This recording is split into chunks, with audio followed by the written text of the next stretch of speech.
everybody. Welcome back to this month's episode of Cronin's Corner. Happy 2022 to everybody. I hope everybody had a great new year with their families and it was relaxing. I'm so happy and excited to be joined today by Cecile Tousignant, who is a resident and local expert and advocate for early childhood education. And I think over the past 2 years, since the onset of COVID, we've really understood for the first time, and there's been some widespread awareness about why early childhood education is so important and how it's critically underfunded right now, and where some opportunities lie to expand services, to help our workforce and get more people, especially women, into the workforce, and also give some key development to our young people that'll put them on good sound footing for the rest of their lives. Absolutely. So early childhood education is the topic and subject of our show today. And Cecile, thank you so much for being with me. Well, thank you for the invitation, Senator. So can you talk about just how you kind of came into this space and your advocacy now for early childhood education? So when my children were born, of course my firstborn, I was just fascinated by the development of how children grow. Mm-hmm. And by the time we purchased a space for childcare, we had 3 children outgrowing an apartment, so we bought the Harry Gary Hall and converted it to Busy Bees Preschool Center, which is still operating, and introduced half-day programming and full-day programming with some great families that I'm still in touch with. And so I had my bachelor's degree in economics and sociology, and I ended up getting my master's at Wheelock. And that just learning, of course, is never ending anyway. Right. So I continue, even though I've sold the business in 2006, I'm still an advocate and do consulting, coaching, although at this time, we're kind of barred from going into childcare because of COVID. Right. And so for everybody just at home who might not be familiar with what early childhood education is, can you explain what does early childhood education mean to you, and how has it developed, that concept and that understanding of early development since you began Busy Bees so many years ago?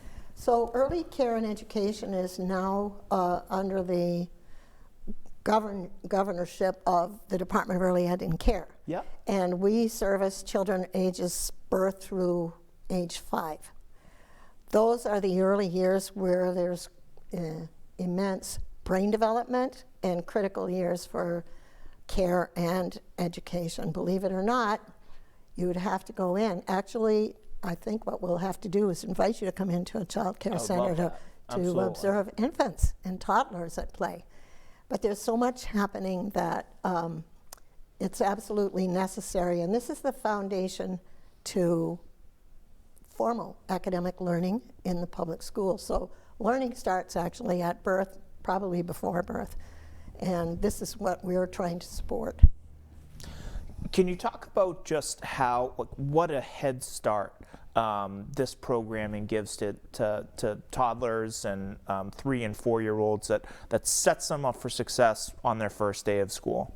Well, I guess most importantly, we address all areas of development: physical, language, cognitive, social, emotional. And with social emotional, it's absolutely necessary now for children to learn how to develop social skills, emotional self-regulation. Right. And so early educators are trained to support children in their growth. So, for example, children are trying to share a toy or take turns. The educator will introduce what can you do? How can you solve this problem? And you know what? The children come up with their own answers. Absolutely. So, one of the things that I think we talk about a lot is how one of the worst things that we've dealt with because of COVID is isolation, specifically to seniors. But I've got a lot of friends who have young kids, babies, COVID babies, who have never seen another baby before, and they're 1 year old or 18 months, just because of how scary the virus has been, especially, Yes. and mothers don't want to expose their infants to COVID. Yeah. How do we overcome that, and why does that make early childhood education so much more important as we recover from COVID? Well, we can understand the parents' reticence at sending their child into child care, especially infant and toddler. And let me tell you, there is a wait list across the state, probably across the country, for infant and toddler care. Here's an assurance, and that is that families cannot enter the program. Only the child enters the program. They're doing testing prior to entering. The field is regulated, highly regulated in health and safety practices, so there are protocols that child care centers have to follow. And when I say child care centers, I'm also including family child care. Right. There's deep cleaning and sanitizing, and that always happened anyway before COVID. So if families are hesitant, they need to be reassured, and when they call for a space, they can ask what the protocols are, and they'll hopefully be reassured to be able to, send their child. And can you talk about, you said, you mentioned wait lists, but can you talk about how the Department of Early Education and Child Care funds different services across the state right now, and also how that funding is insufficient, and kind of describe the unmet need that still exists? Well, so the Department of Early Ed and Care is the vehicle for federal funding for Title 20, and that is subsidized child care. So the department has waived parent fees and has still reimbursed child care centers, even though the families were absent, were prior to COVID.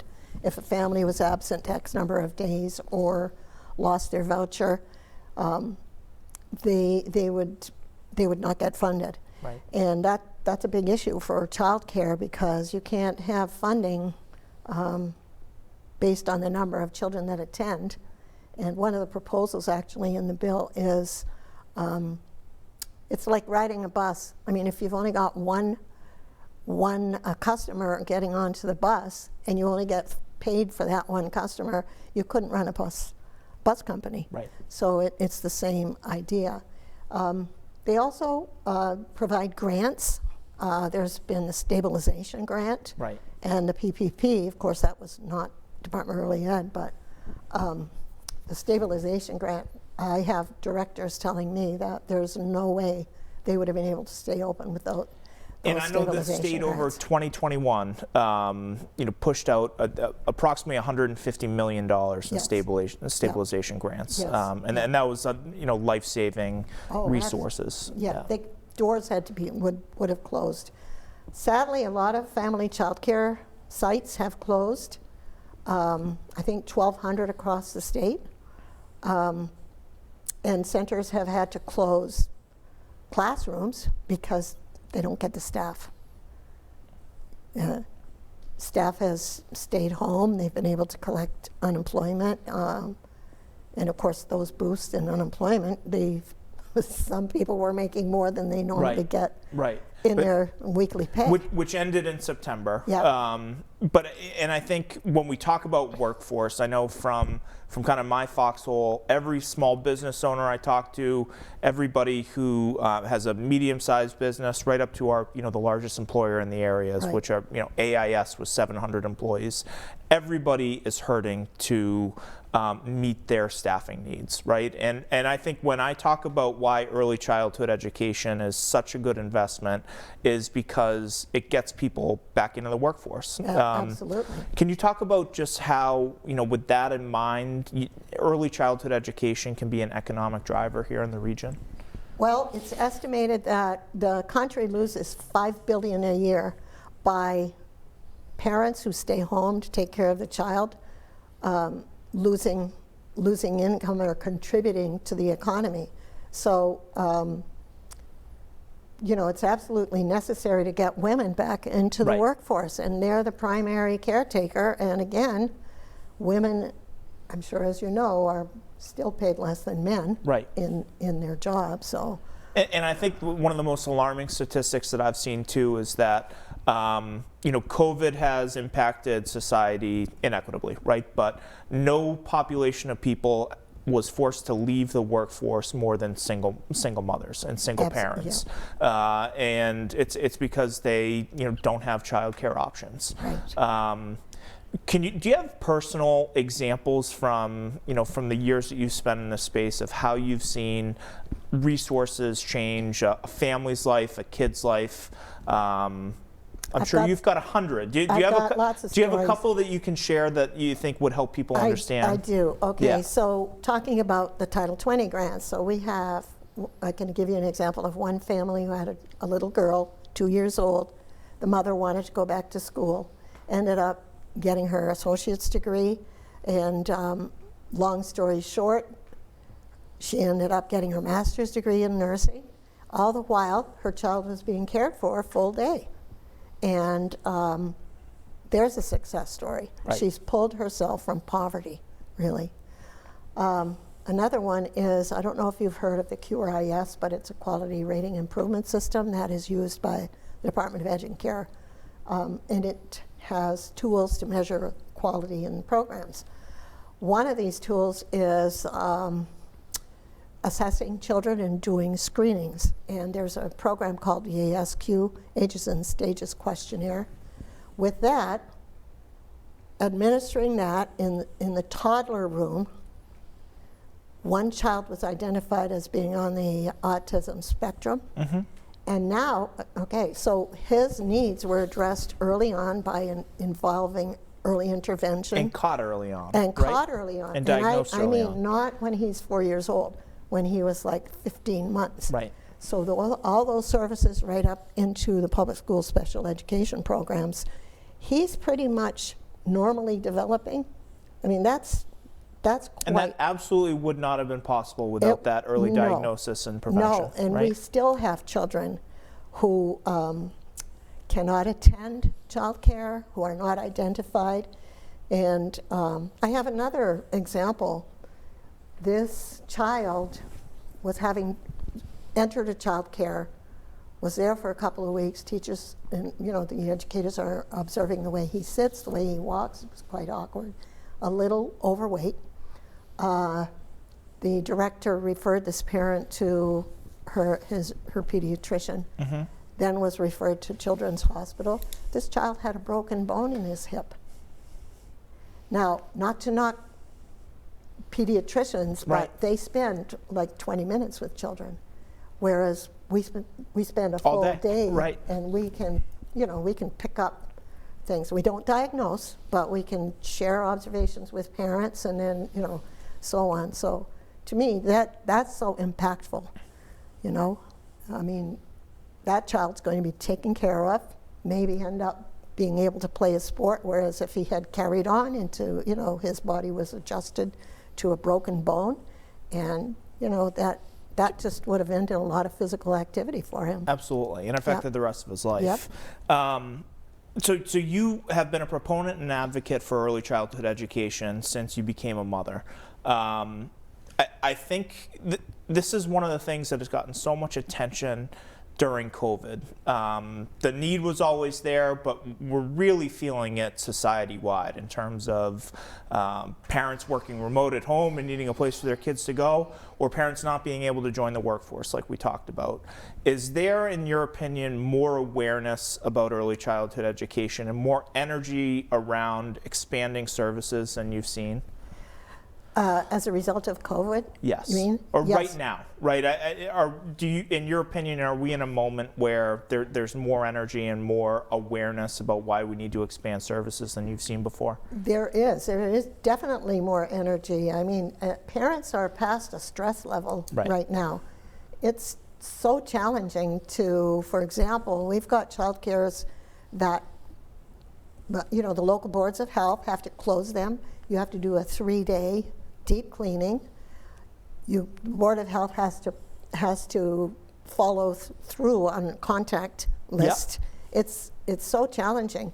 In the meantime, you've got parents who are at home, need to be at work, have to stay with their child. If they're fortunate enough to have family around, like uncles, aunts, grandparents, they can cover, but it's very that's not a systemic solution, though. No, it isn't. Right? No. Yeah. And so the positive thing is, I think it's highlighting how necessary early care and education is an essential service to society. It really is. Can you talk about some of the policy solutions that I know you are in constant contact with our office and have helped me learn and become aware about what we need to do going forward and the role that government has to play in this? Can you talk about some of the proposals at the state level and also at the federal level with the Build Back Better Act and how those two vehicles would substantially really transform early childhood education in the country? Okay. Well, first, I'd like to thank you, Senator Cronin, for being a co-sponsor on the bill S392, which is a way to develop policy and provide child care that will impact families by reducing the financial burden, but also provide bedrock funding for child care, because child care depends on tuition. Right. It's not funded otherwise. Yes, we do get grants, but they don't cover the need, right? They don't cover the costs. So, for example, the S392 caps, it's a progressive proposal, and I means hope tested, right? Yeah, right. We hope it gets out of committee this before February too. Right. So it doesn't propose how to fund it, but it proposes a timeline to implement the changes that are needed, because we need a whole system. And what developed. I like about the bill the most too is it gives the most resources to the population that needs it the most. Yes. You gave the great example and anecdote about the mother who got her associate's degree and then her bachelor's and then her master's in nursing, all because she had the stability and the flexibility because of childcare to go out and get out of poverty and into the middle class and build a career and a life for her family. What I'm proud of supporting the bill because it guarantees that early child education would be free for families earning 50% or less of state median income, and then it scales up based on income level to cap at 7% of total income, and I think that really is going to change the game if we can get this out of committee and passed. Absolutely, and if Build Back Better passes, Massachusetts will be positioned to receive $1.3 billion over a 3-year period. So as you said, we can scale up, starting with those in greatest need, but capping costs at 7% for all families. Because right now, infant toddler care costs about $20,000 a year. Right. Preschool care costs anyway $15,000 a year, which is absolutely prohibitive to working class families, right? I mean, it's out of reach. It's a mortgage payment, right? It's community college payment. It's not sustainable. And I think at the end of the day, the toughest discussions we have about the things we need at Beacon Hill, at my level, at the state level, is how are we going to pay for this and how are we going to raise funds for new programs, right? And why I think the Build Back Better plan at the federal level is so important is it's the federal government stepping in and saying, these programs to build our middle class and to support working families are a public good. And they are the best investment we can make in our future workforce, and they're the best investment we can make for the emotional and social development of young people in the next generation. Absolutely. And it's paid for, right? We're not taking our credit card out and charging billions of dollars. It's going to be paid for by funds raised by the federal government and the reform of our tax code. Right, and Massachusetts has to have matching funds too. Right. So we have places where we can get that, and public education is already underfunded locally, so we need help at the state level. And I have a few ideas, but that would take that would take a lot of work and time. But we are, I think, at the precipice of a very exciting moment, we are. right? Where This we is- could see historic investment. This is why I'm going like this, saying, I hope that Cecile, what do you want for Christmas? that's out right? of committee. There you go. I've already had my Christmas present, so that would be a topper. Right. Yeah. Can we pivot back? So I think we've talked a little bit about the workforce and the opportunities that are provided for young working class families when they have access to these services. But can we kind of drill down and can you talk about some more examples of how this sets up kids for success when they walk into their first day of kindergarten? And we live in a world of have and have-nots right now, right? Yep. If you come from an upper middle class family or a wealthy family, you're gonna, as a toddler or a 3 or 4 year old, have access to these services where, again, the costs are prohibitive for working class families who can't access these programs. Well, I'd like to mention two things, and one is one of your pet projects is mental health. So the department has also funded mental health through the Together for Kids, for example. That's one agency. And they come into a site and advise when we have children with challenging behaviors, for example. They'll advise the educator what she can change in the classroom to benefit the child. So some children may be overstimulated, so take down some of your postings and so on. But also can provide therapy on site with the child and with the parent. So after the parent comes to pick up the child from work, she can be right there and receive those services. Right. Language development. We're getting more and more children with less and less language.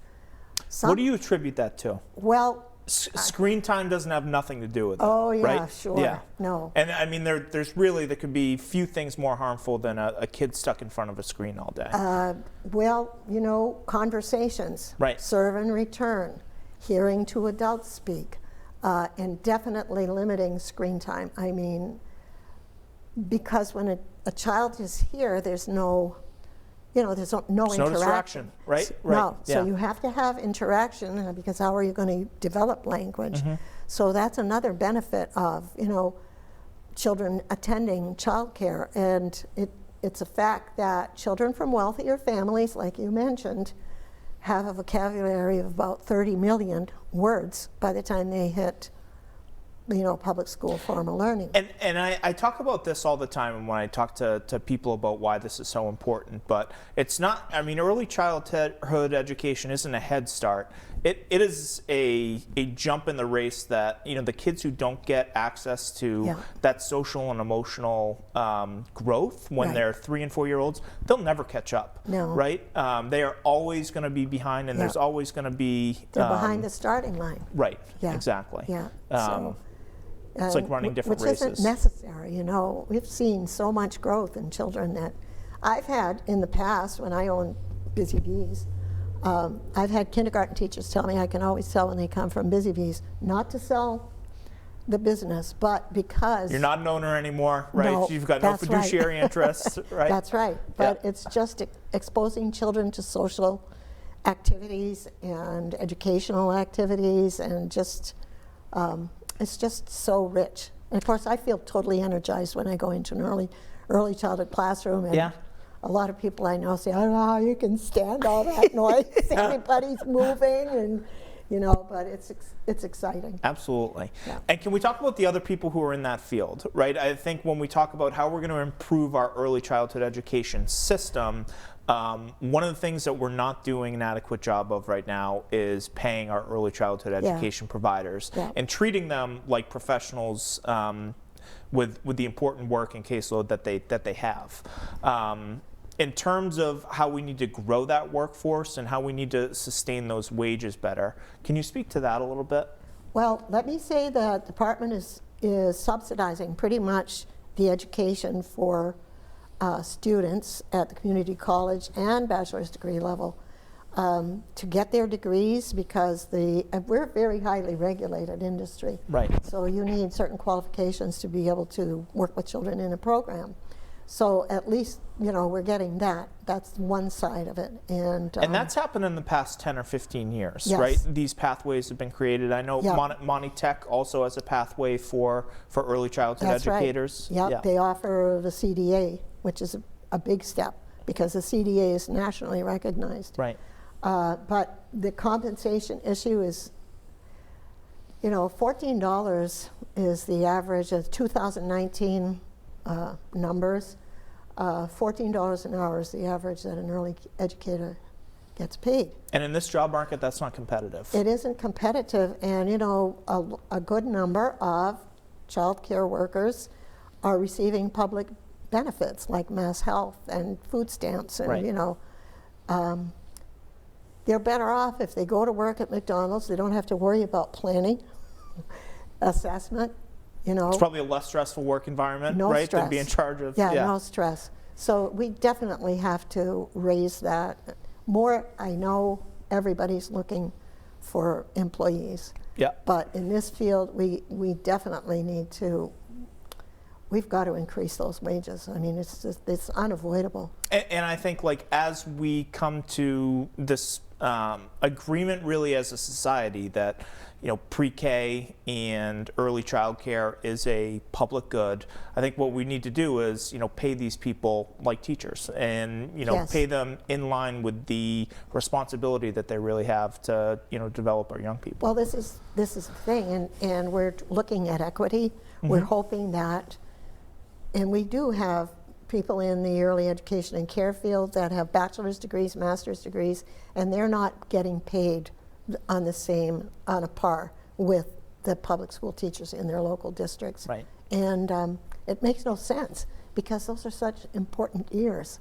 And you have to support these. They need to make a living and support a family in some cases. So. It just has to happen. That's why I'm hoping. I so appreciate the fact that you co-sponsored that bill. But I believe we are at a historic moment, and we are staged for historic investment in this space. But as you look towards the future, final question, what do you hope the future of early childhood education looks like here in North Central Massachusetts 5 years from now? Oh boy.